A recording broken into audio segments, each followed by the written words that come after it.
ሰላም የተወደዳችሁ ቅዱሳን ቤተሰቦች እንደምን ሰንብታችኋል? ጸጋና ሰላም ይብዛላችሁ። ጌታ ኢየሱስ ክርስቶስ ከመንፈሳችሁ ጋር ይሁን። ይህ በጎስፔል ጄኔሬሽን የዩቲዩብ ቻናል እንዲሁ ቲክቶክ ቻናል የሚተላለፍ መንፈሳዊ መልእክት ነው። እኔ ወንድማችሁ ኤልሻዳይ ካሌብ ነኝ። እግዚአብሔር አምላክ ለዘላለም ይባረክ። ጥቂት ጸልየን የዛሬውን መልእክት አብረን እንከታተል። ሁሉን የምትችል የዘላለም አባትና አምላክ የሆንክ እግዚአብሔር ሆይ ስምህ ለዘላለም የተባረከ ይሁን። እንደ በጎ ፍቃድህ ቃልህን ልንማማርና ካንተ ዘንድ የሆነውን እውነት ልንከፋፈል ተገኝተናል። እባክህን በመንፈስህና በመገኘትህ አስተምረን። ስለምታስተምረንና ወደ እውነት ሁሉ ስለምትመራን ክብርና ስግደት ላንተ ይሁን። ለሚሰሙ ሁሉ መዳን ይሁንላቸው። እባክህን የምንሰማው ቃል ከህይወታችን ጋር ይዋሃድ። በገናናው ልጅህ በኢየሱስ ስም አሜን። በሞላው ዓለም ዙሪያ የምትገኙ ቤተሰቦቼ እንግዲያውስ ዛሬ አንድን እውነት አብረን ልንከፋፈል ወደ ፊታችሁ መጥቻለሁ። ፋሲካን በተመለከተ የተወሰኑ ነገሮችን እናወራለን። ፋሲካ ምን አይነት መሆን አለበት? ምን አይነት ፋሲካስ ደግሞ መጽሐፍ ቅዱሳዊ ነው? የስቅለት ወይም ደግሞ የትንሣኤ በዓል እንዴት ሲሆን ነው መጽሐፍ ቅዱሳዊ ሊሆን የሚችለው የሚለውን የተወሰኑ ርዕሶችን እያነሳን አብረን እናያለን። አንድ ፋሲካ ተብሎ እንዲጠራ የግድ እነዚህን ሶስት ነገሮች ማካተት አለበት ብዬ አስባለሁ። እነዚህን ሶስት ነገሮች አቅፎ በውስጡ ካልያዘ ያ ፋሲካ ፈጽሞ ሊሆን አይችልም፣ ወይንም ደግሞ የትንሣኤ በዓል ልንለው አንችልም። ስለዚህ መጽሐፍ ቅዱስ አንድ ነገር መንፈሳዊ ነገር ነው ብለን እንድንተረጉም ምን አይነት መሆን አለበት ብለን ስንጠይቅ ሮሜ ምዕራፍ 14 ከቁጥር 16 ላይ ያስቀምጣል። የእግዚአብሔር መንግሥት ጽድቅና ሰላም በመንፈስ ቅዱስም የሆነ ደስታ ናት እንጂ መብልና መጠጥ አይደለችምና እንደዚህም አድርጎ ለክርስቶስ የሚገዛ እግዚአብሔር ደስ ያሰኛል፣ በሰውም ዘንድ የተመሰገነ ነው ይላል። እንግዲያውስ ወዳጆቼ የእግዚአብሔር መንግሥት ጽድቅና በመንፈስ የሆነ ደስታና ሰላም ነው እንጂ መብልና መጠጥ አይደለም ይለናል። መብልና መጠጥ በአሕዛብ ገበያ ሞልቷል። ወይንም ደግሞ መብልና መጠጥን አሕዛቦችም ያደርጉታል። አንድን እግዚአብሔርን ይወክላል፣ የእግዚአብሔርን መንግሥት ይወክላል ብለን የምናስበውን ነገር ስናደርግ ትልቁ ትኩረታችን በመብልና በመጠጥ ላይ ከሆነ ያ ነገር በፍጹም የእግዚአብሔርን መንግሥት ሊወክል አይችልም። የእግዚአብሔር መንግሥት መልክና ከለር ሊኖረው አይችልም። አንድ ነገር የእግዚአብሔርን መንግሥት ሊወክል የሚችለው የመጀመሪያው ከእግዚአብሔር የሆነ ሰላምና ደስታ ካለው፣ ሁለተኛ ደግሞ የጽድቅ ሽታ ካለው ነው። ይሄ የጽድቅ ሽታ ደግሞ በሮሜ ምዕራፍ 10 ላይ ሐዋርያው ጳውሎስ ሲናገር ከእግዚአብሔር ዘንድ የሆነ የእግዚአብሔር ጽድቅ እያለ የሚያወራው ኢየሱስ ክርስቶስ ነው። ስለዚህ አንድ የትንሣኤ በዓል ሊሆን የሚችለው በበዓል ውስጥ ከመንፈስ የሆነ ደስታና ሰላም የሚኖር ከሆነ እንዲሁም ደግሞ የእግዚአብሔር ጽድቅ የሚጎላ ከሆነ ነው። ይሄ አጠቃላይ መንፈሳዊ ፕሮግራሞች መያዝ ያለባቸው ስትራክቸር ነው። ግን ወደ ፋሲካው እያጠበበን ስንመጣ አንድ ፋሲካ ምን ሲሆን ነው ፋሲካ ተብሎ ሊጠራ የሚችለው የሚለውን ስናነሳ ትንቢተ ኢሳይያስ ምዕራፍ 59 ከቁጥር 16 ላይ ያለው ቁጥር በደንብ ያብራራልናል። እግዚአብሔርም አየ፣ ፍርድም ስለሌለ ተከፋ፣ ሰውም እንደሌለ አየ፣ ወደ እርሱ የሚማልድም እንደሌለ ተረዳ፣ ተደነቀ። ስለዚህም የገዛ ክንዱ መድኃኒትን አመጣለት፣ ጽድቁም አገዘው።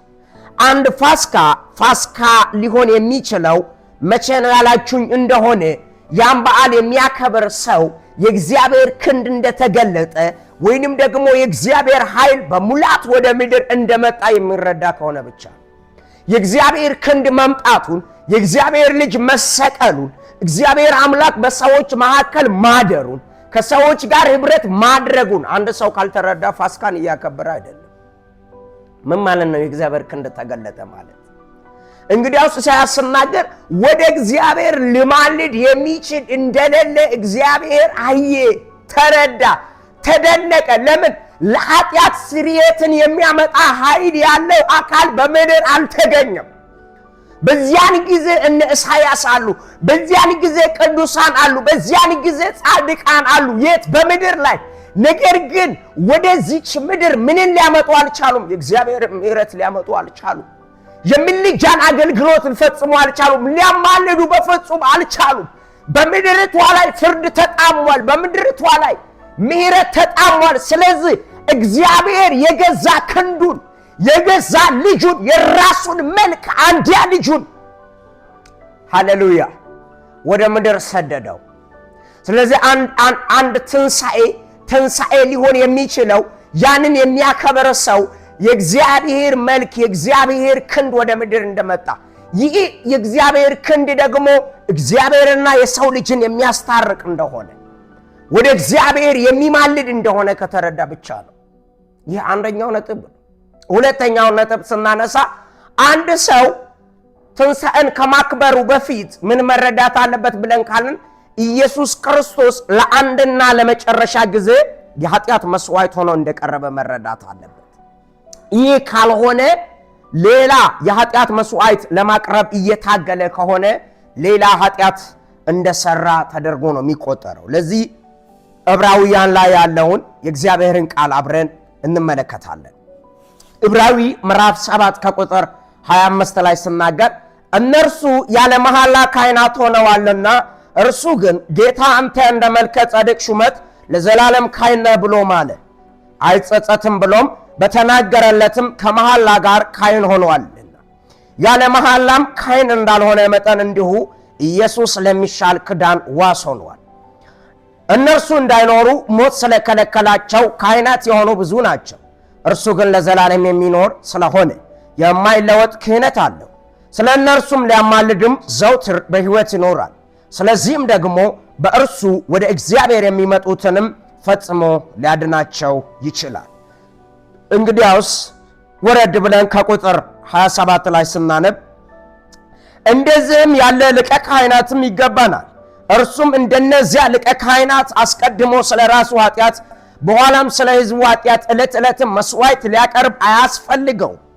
ራሱን ባቀረበ ጊዜም ይህን አንድ ጊዜ ፈጽሞ አድርጓልና። አሁን አንድ ሰው በጌታ በኢየሱስ ክርስቶስ ካመነ የትንሣኤውን በዓል የሚያከብር ከሆነ አንድ ትልቅና ወሳኝ ቁልፍ ነገር ኢየሱስ ክርስቶስ ለመጨረሻ ጊዜ በመስቀል ላይ ባደረገው ሥራ የኃጢአትን መስዋዕት እንደከፈለ ማመን ይጠበቅበታል። ዛሬ ብዙ ሰዎች ከኃጢአታቸው ለመጽደቅ በጣም ብዙ ነገር ያደርጋሉ።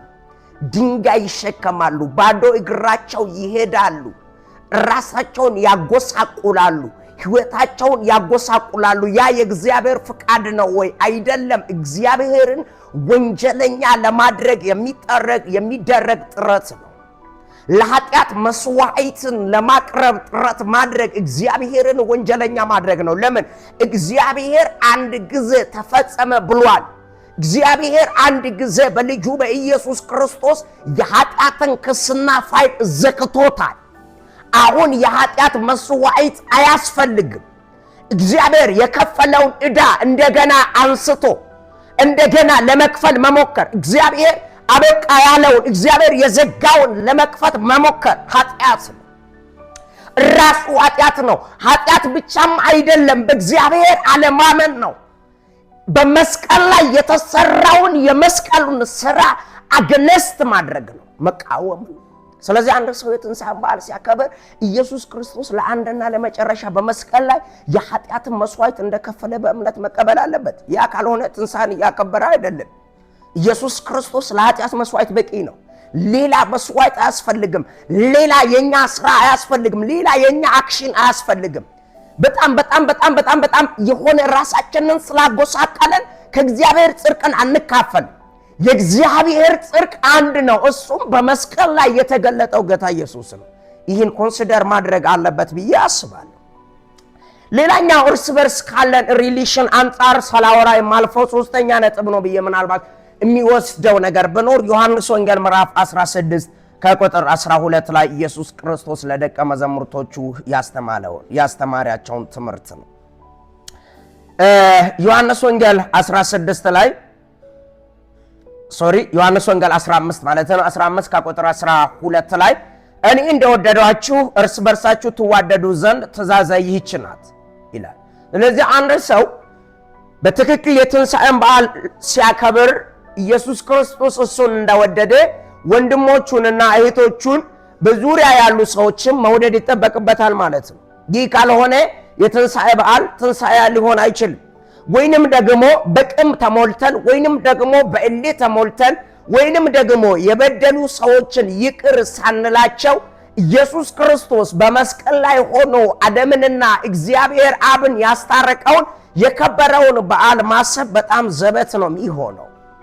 አንድ ጊዜ በመስቀል ላይ ሆኖ ዓለምን ከእግዚአብሔር ጋር ያስታርቅ ነበር ይላል ቆሮንቶስ ላይ። ስለዚህ ትንሣኤን ስናከብር በምህረት መሞላት አለብን። የበደሉንን ይቅር ማለት አለብን። ያሳዘናቸውን ሰዎች ደውለን ይቅርታ ልንጠይቃቸው ይገባል። ያ የእግዚአብሔር የምህረት መንገድ ነውና ይቅር የተባለ ሰው ይቅር ይላልና ኢየሱስ ክርስቶስ ለዘላለም ጌታ ነው። ለዛሬ ይህን ነገር ካልኳችሁ እነዚህን 3 ነገሮች አትርሱ። ትንሣኤን ስታከብሩ አንደኛ የእግዚአብሔር ክንድ እንደተገለጠ፣ የእግዚአብሔር ኃይል እንደተገለጠ፣ እግዚአብሔር በሙላት ወደ ምድር እንደመጣ፣ ሁለተኛ ኢየሱስ ክርስቶስ ለአንድና ለመጨረሻ ጊዜ ለኃጢአት መስዋዕት ሆኖ እንደቀረበ፣ ሶስተኛ ከኛ ጋር ላሉ ወንድም እህቶቻችን ፍቅርን ማሳየት። እነዚህ ነገሮች ፈጽማችሁ እንዳትረሱ። ጸልየን እንጨርሳለን። እግዚአብሔር አምላክ ሆይ ስለሰጠህን ስለዚህ መልካም ጊዜ እጅግ አድርገን እናመሰግናለን። ከሰሙ እህቶችና ወንድሞቼ ከመንፈሳቸው ጋር መንፈስክ እንደሆን ጸልያለሁ። አሁን ይህን በሰሙ ጊዜ በየትኛውም አይነት ህመም ውስጥ ቢሆኑ በጌታ በኢየሱስ ስም ፈውስና ጤንነት እንዲያገኛቸው ጸልያለሁ። የትንሣኤው ኃይል፣ የትንሣኤው መገለጥና የትንሣኤው መረዳት በጌታ በናዝረቱ በኢየሱስ ስም ከመንፈሳቸው ጋር ይገናኝ። ይሄ ስለሚሆን እጅግ አድርጌ አከብራለሁ። ክብር ለስም ይሁን በገናናው ልጅህ በጌታ በኢየሱስ ስም አሜን። ተባረኩ። እግዚአብሔር አምላክ ይባርካችሁ። ዳግም እስከምንገናኝ ድረስ ቪዲዮውን ለሌሎች ወዳጆቻችሁ ሼር አድርጉ፣ ላይክ አድርጉ። የዩቲዩብ ቻናላችንን ሰብስክራይብ በማድረግ ከኛ ጋር ወንጌል ስሩ። ወንድማችሁ ኤልሻዳይ ካሌብ ነበርኩኝ። ሁልጊዜም ወዳችኋለሁ። ሻሎም